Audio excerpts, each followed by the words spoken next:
नमस्कार दोस्तों, स्वागत है आप सभी का हमारे YouTube channel Kundan Saini maths पर। चलिए शुरू करते हैं आज की अपनी क्लास को। देखते हैं पहला क्वेश्चन क्या कह रहा है, जो कि होमवर्क का क्वेश्चन था कल का। क्वेश्चन है, एक व्यक्ति का वेतन 30% कम हुआ और फिर 2 वर्षों में 30% बढ़ गया। वेतन में प्रतिशत परिवर्तन कितना है? कैसे करेंगे देखिए, यही वाला फार्मूला लगाएंगे परसेंटेज इंक्रीमेंट या डिक्रीमेंट के लिए। x plus Y plus X Y upon में 100। 3 के लिए देखिए कैसे लगाते हैं, 30% है, फिर 30% है, फिर 30% है। तो पहले 30% कम हुआ है, फिर 30% 2 वर्षों में बढ़ा है।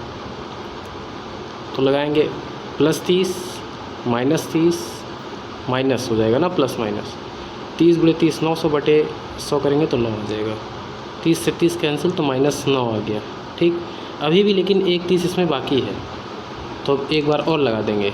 अब फिर से इसी में लगा देंगे परसेंटेज इंक्रीमेंट या डिक्रीमेंट जो भी हो। तो यहाँ पे -9 आया है और यहाँ पे 30% क्या है, इंक्रीज़ हुआ है, बढ़ा है। तो -9 प्लस 30 माइनस 9 इंटू 30 अपॉन में 100। इसी को सॉल्व कर लेते हैं, कितना आ जाएगा 21 माइनस 9 त्रिक 27 मतलब 2.7।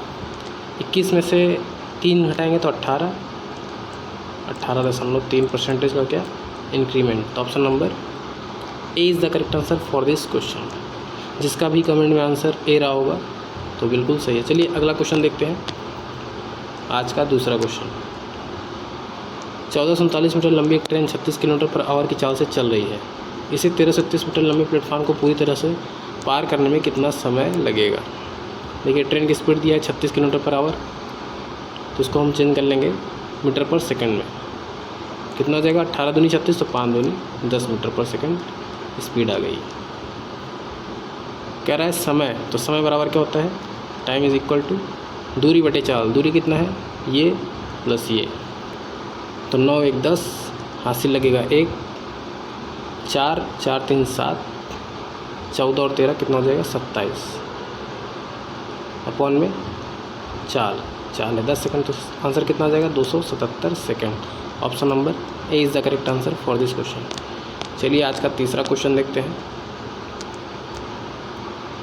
उस समकोण त्रिभुज का परिमाप ज्ञात कीजिए जिसकी समकोण बनाने वाली भुजाएं 18 सेंटीमीटर और 24 सेंटीमीटर है। हाउ टू सॉल्व इट, देखिए एक ट्रायंगल है, ऐसे ट्रायंगल है और कह रहा है समकोण बनाने वाली भुजाएं 18 सेंटीमीटर और 24 सेंटीमीटर है। 90 डिग्री ये है, मतलब ये 18 है यहाँ से यहाँ तक, और यहाँ से यहाँ तक क्या है 24 है। तो 3 4 5 आपने ट्रिपलेट पढ़ा होगा, 3 4 और 5 ये ट्रिपलेट होता है। 6 3 18 6 4 24, तो यहाँ भी 6 पंचे कितना होना चाहिए 30 होना चाहिए। पूछा गया हमसे समकोण त्रिभुज का परिमाप, तो 30 18 और 24, 18 24 कितना हो गया 42, 42 30 कितना होगा 72। तो option number C is the correct answer for this question. चलिए अगला क्वेश्चन देखते हैं, जो कि आज का चौथा क्वेश्चन है। यदि किसी संख्या के 20% को 78 में जोड़ा जाए तो परिणाम में वही संख्या प्राप्त होगी, उसी संख्या का 80% कितना होगा? तो संख्या है x, उसका 20% x/5, उसमें 78 जोड़ा जाए तो परिणाम में वही संख्या प्राप्त होती है। तो इसको सॉल्व कर लेते हैं। x minus x/5 is equal to 78, तो 4x बटे 5 बराबर 78। तो उसी संख्या का 80% का मतलब क्या होता है, संख्या का 80% मतलब 4/5 ही चाहिए। तो 4x अपॉन 5 की वैल्यू फाइंड करनी थी। तो option number D is the correct answer for this question. चलिए अगला क्वेश्चन देखते हैं आज का, जो कि छठा क्वेश्चन है। x² minus 3x minus 2 x plus 5 को सरल कीजिए। तो सरल है तो सरल कर लेते हैं इसको। x² इधर आ जाएगा माइनस 3x, तो 3x², 3x का 5 में तो 15x माइनस 2x तो 13x, तो माइनस का 13x, और 2 5 = 10 प्लस 10 आ जाएगा बस। तो यहाँ पे -2x² माइनस 13x प्लस का 10। Option number A is the correct answer for this question. चलिए अगला क्वेश्चन देखते हैं, आज का 7वां नंबर क्वेश्चन। इसका मान ज्ञात कीजिए। कैसे करेंगे, सबसे पहले यहाँ पे देखिए 5 है, यहाँ देखिए 125 है, यहाँ भी 125 है, यहाँ 5 है, तो 5 की पावर 3 लिख देते हैं 125 को। तो 5 की पावर है 3x + 4, यहाँ पे लिख देंगे 5 की पावर 3, तो 3x + 3 हो जाएगा। अपॉन में यहाँ पे भी 5 की पावर 3 लिखेंगे तो 3x + 3 हो जाएगा, माइनस 5 का पावर 3x + 2। तो देखिए सब, तो देखिए इसमें 5 की पावर 3x यहाँ पे भी है, 5 की पावर 3x यहाँ पे भी, 5 की पावर 3x यहाँ पे, 5 की पावर 3x यहाँ पे भी। तो 5 की पावर 3x कॉमन ले लेंगे तो कैंसिल आउट हो जाएगा, बचेगा क्या, 5 की पावर यहाँ पे 4 बचेगा, ठीक, प्लस यहाँ 5 की पावर 3 बचेगा, अपॉन में यहाँ पे 5 की पावर 3 बचेगा, माइनस 5 की पावर 2 बचेगा। तो 5 की पावर 3 इधर कॉमन ले लेते हैं, बचेगा 5 + 1, यहाँ पे 5 का पावर 2 कॉमन ले लेते हैं, बचेगा 5 - 1, 2 से 3 कैंसिल आउट हो जाएगा, बचेगा यहाँ पे 5, और 5 1 6 ये हो जाएगा, और 5 में से गया 4, तो 6/4 मतलब 3/2, तो 5 से 15/2 का मतलब 7.5। Option number C is the correct answer for this question. चलिए अगला क्वेश्चन देखते हैं आज का। तो देखिए यहाँ पे क्वेश्चन स्टार्ट हो गया है 1 दिसंबर 2025 का सेकंड शिफ्ट का। एक त्रिभुज की भुजाएं 75 सेंटीमीटर, 34 सेंटीमीटर और 61 सेंटीमीटर है। 34 सेंटीमीटर लंबाई वाली भुजा के संगत इसके शीर्ष लंब की लंबाई कितनी है। ट्रायंगल बनाते हैं सबसे पहले, ऐसा ट्रायंगल है, ट्रायंगल को थोड़ा ऐसा कर देते हैं, ठीक। त्रिभुज की भुजाएं क्या है, 75, 34 और क्या है 61, ठीक। कह रहा है 34 सेंटीमीटर लंबाई वाली भुजा के संगत, इसके संगत, इस वाली के संगत इसके शीर्ष लंब की लंबाई, इसकी लंबाई याद कीजिए। ये कैसे करेंगे, शीर्ष लंब की लंबाई याद करने के लिए क्या होता है फॉर्मूला, मैंने इस क्वेश्चन को कराया हुआ है। सबसे पहले हमको निकालना पड़ेगा इस पूरे ट्रायंगल का एरिया, फिर एरिया निकाल के 1/2 गुणे आधार गुणे ऊंचाई के बराबर उस वैल्यू को रख देंगे, तो आधार की वैल्यू पता है, ऊंचाई हम फाइंड कर लेंगे। चलिए निकालते हैं इसको। क्वेश्चन थोड़ा लंबा हो जाएगा लेकिन फिर भी करते हैं ट्राई। एस कितना आ जाएगा अर्ध परिमाप, तो 4 4 1 5 5 5 10, हासिल लगेगा 1, 4 6 10 7 17/2, तो 2 8 16, 2 5 10, तो आ गया 85 एस की वैल्यू। अब निकाल लेते हैं ट्रायंगल का area. Root of S, S minus A 85 में से 75 गया 10, एस माइनस बी 85 में से 34 गया, तो 8 में से 3 गया 5, 51, एस माइनस सी 85 में से 61 गया तो 24। करते हैं सॉल्व इसको। 17 × 5 = 85 ये हो गया, 5 दूनी 10 ये हो गया, 17 × 3 = 51 हो गया, और 6 चौका 24 हो गया। ये सभी रूट के अंदर है।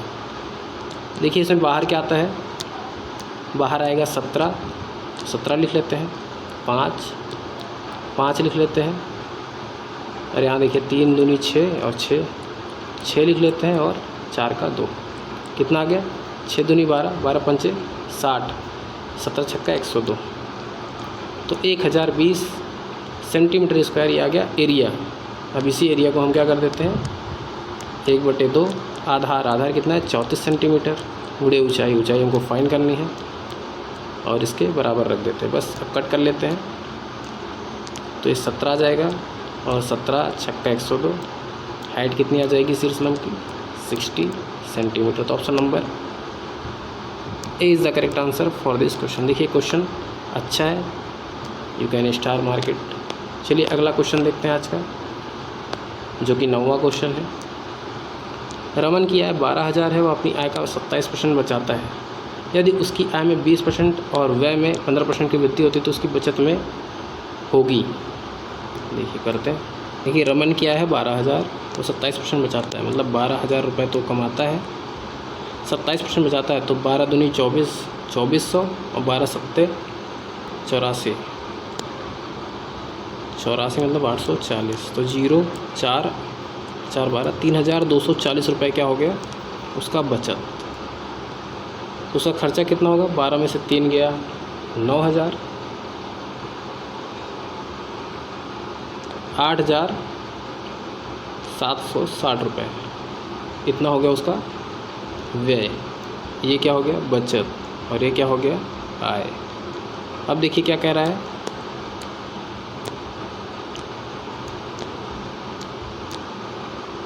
उसकी आय में 20% और व्यय में 15%, तो आय में 20% की वृद्धि कर देते हैं। 20% का मतलब कितना, 240 और एक 0, तो 2400 का इंक्रीमेंट हो गया, तो 14400 उसका आय हो गया। और व्यय में 15% की वृद्धि, तो इसमें 15% की वृद्धि करा देते हैं, तो कितना हो जाएगा 15 छक्का 90, 9 15 7 105 9 114, 11 बचेगा, 15 8 120, 11 131 और एक 0, मतलब 1314 रुपये का इंक्रीमेंट हो गया। तो कितना हो जाएगा 4 6 1 7 और 10, तो अब 10,074 रुपये उसका क्या हो गया व्यय। तो उसकी बचत होगी, उसकी बचत कितनी हो गई देखिए, इसमें से इसको घटा देंगे कितना आ जाएगा 10,074 को घटाएंगे कितना आएगा, 10 में से 4 गया 6, 9 में से 7 गया तो 2 और यहाँ बचेगा 3 और यहाँ बचेगा 4, तो 4,326 रुपये की बचत। लेकिन पूछा उसकी बचत में वृद्धि कितने की होगी, तो वृद्धि कितने की हुई है देखिए।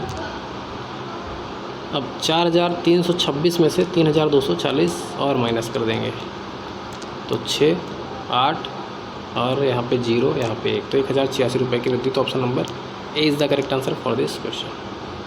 ये भी क्वेश्चन थोड़ा अच्छा है, यू कैन स्टार मार्केट। चलिए अगला क्वेश्चन देखते हैं, जो कि आज का 9वां क्वेश्चन है। पुष्पराज और हिमानी ने मिलकर एक व्यवसाय में 17,800 का निवेश किया। वर्ष के अंत में 5600 के कुल लाभ में से पुष्पराज का हिस्सा 2100 था। पुष्पराज का निवेश कितना था। पुष्पराज और हिमानी,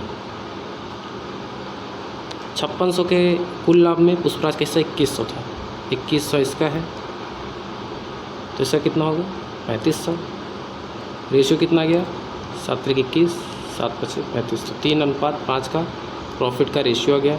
इन्वेस्टमेंट का रेशियो भी 3:5 का ही होगा, क्योंकि टाइम की बात इसमें की नहीं गई है, और 17,800 का निवेश है। तो 5 3 8 रेशियो की वैल्यू 17,800, तो 8 दूनी 16, 8 दूनी 16, 8 दूनी 16 और 8 पंचे 40। पूछा है पुष्पराज का निवेश, पुष्पराज का निवेश कितना है 3 रेशियो, तो 25 3 75 और 22 3 66, तो कितना आ गया 6675। तो option number A is the correct answer for this question. चलिए आज का 10वां क्वेश्चन देखते हैं।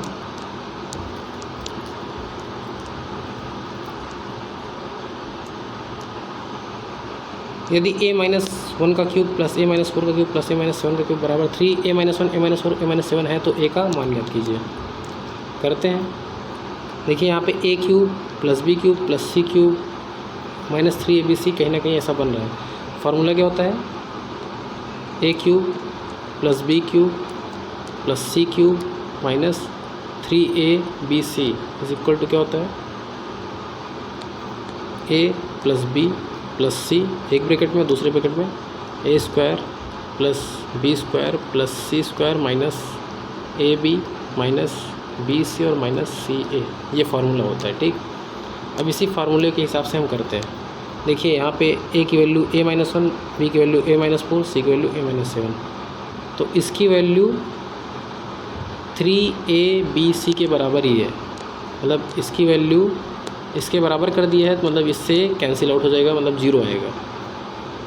इस पूरे की वैल्यू 0, इसको जब इस साइड कर देंगे तो डिवाइड, मतलब a प्लस बी प्लस सी की वैल्यू भी 0। a प्लस बी प्लस सी का मतलब क्या है, a-1 plus a-4 plus a-7, इसकी वैल्यू क्या है 0 के बराबर। कितना आ जाएगा 3a-12 की वैल्यू 0 के बराबर, तो a की वैल्यू कितनी आ जाएगी 4। Option number A is the correct answer for this question. देखिए क्वेश्चन अच्छा है, आपको थोड़ा समझना है बस, आंसर आ जाएगा डायरेक्ट। चलिए अगली क्वेश्चन की तरफ बढ़ते हैं। इस क्वेश्चन को देखते हैं। ये है 11 नंबर का क्वेश्चन। लिखा है यदि 1533 मीटर लंबी एक ट्रेन एक खंभे को 73 सेकंड में पार करती है, ट्रेन द्वारा 420 मीटर लंबे प्लेटफॉर्म को पार करने में लिया गया समय ज्ञात कीजिए। ये आपका होमवर्क का क्वेश्चन है, कमेंट आपको करना है। कमेंट में बताइए इसका आंसर कितना आएगा। इसमें तो ऑप्शन दिया है बट आप कैलकुलेट करके हमको बताएंगे कि कैसे कैलकुलेशन इसका होगा।